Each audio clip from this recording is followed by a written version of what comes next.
Greetings and welcome to Productive DeFi. So I just finished recording this lesson, but I wanted to add this quick amendment to the beginning because I'm using an account there. I have about $1,000 funded into it, and I just wanted to add a quick disclaimer that you definitely don't need $1,000 to benefit from the education in this course and in this lesson. And of course, nothing is financial advice, so I'm not telling you to fund an account, but I'm just letting you know that I could have very easily funded my account with, say, $100 or $50, but I'm going to only be using a portion of this balance in this lesson to then later fund my MetaMask account, probably be doing less than this, and you'll see that you don't need that much funds to benefit from this course. And also, just a heads up that some of the actions I'll be taking, not necessarily in this video, but in future videos, I'm going to be paying fees and with the networks and the transactions that go on in the networks. So you may want to definitely watch me because I will be showing you some of the more expensive paths in crypto, and then later on taking that educational opportunity to show you cheaper paths where you pay less fees. So you'll want to definitely take the opportunity to educate yourself by digesting these videos a little bit. Okay, so now we're going to jump into this lesson. Greetings and welcome to Productive DeFi. Okay, so in this lesson, we're going to be taking a look at how do we fund our account. And I'm going to go through how to do that. It's actually pretty simple, but the most important thing is just to find somebody that is reputable, that you can trust. And that can be a tricky situation. So I'm going to go through some that I believe are safe and have proven themselves over time in the community of the crypto space. Of course, take this with a grain of salt. There was a site that was thought to be reputable known as FTX, if you haven't heard of that. And they ended up basically going bankrupt, and a lot of people may have gotten their funds tied up in that. So it is extremely risky. So, I can't provide financial advice. You definitely want to do your due diligence and research it yourself. But I'm going to show you the site that I use, and I'll show you some of the other sites that are what a lot of other people are using as well. And then you can use your own due diligence to decide which avenue you'd like to take if you decide that is a route you want to go. So I have open up here. This is going to be the main one that I'm going to showcase is Coinbase. You can see that I already have a balance that I funded here. Put a little bit of money in, and it is basically loaded to go. You just basically hit buy and you go through the buy process. It's really pretty simple in terms of buying. You have to they're all going to be unique. You got to set up your bank account. Sometimes you have to verify your ID, and that's not something that I think we need to record and go through. It's pretty much basic computer skills is all you need to go through that process.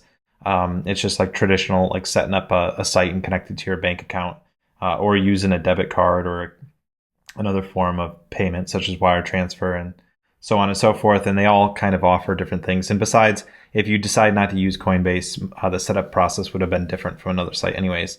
But basically, it's really just setting up the account and buying.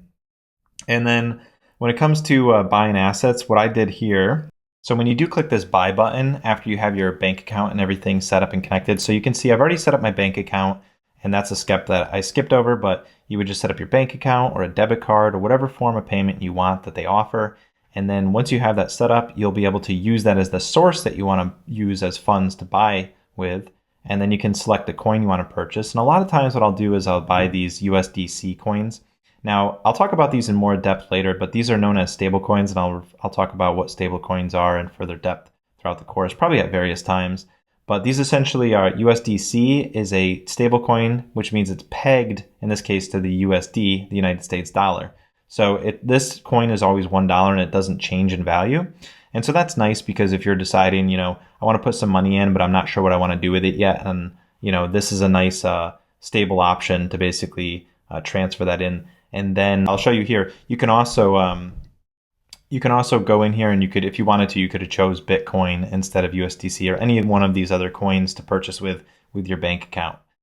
And now I'll also show you too. So like I said, if I purchase USDC, what I can do is I can change this option down at the bottom. So instead of using my bank account, once I have the funds in here and they're loaded and ready to go, I can then actually use them to transfer. So I can use the USDC that I've deposited into the account to then use that and purchase Bitcoin or anything else. So instead of using the source as my bank, I can use it as the USDC, which I've preloaded. So that way you don't have to wait for those funds to be available during the transfer from your bank account to Coinbase.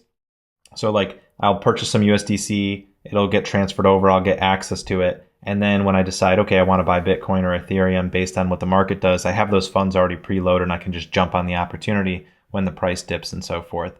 So that's what I like to do. I usually like to buy USDC, and then from there, I'll purchase other coins later on because the other coins can fluctuate in value up and down. So I usually like to kind of just get my funds ready, and then when I need to purchase another asset, I'll be ready to go. Or a lot of times too, I actually will transfer the USDC out to my MetaMask account. So that'll be something that I'll show you in the next video.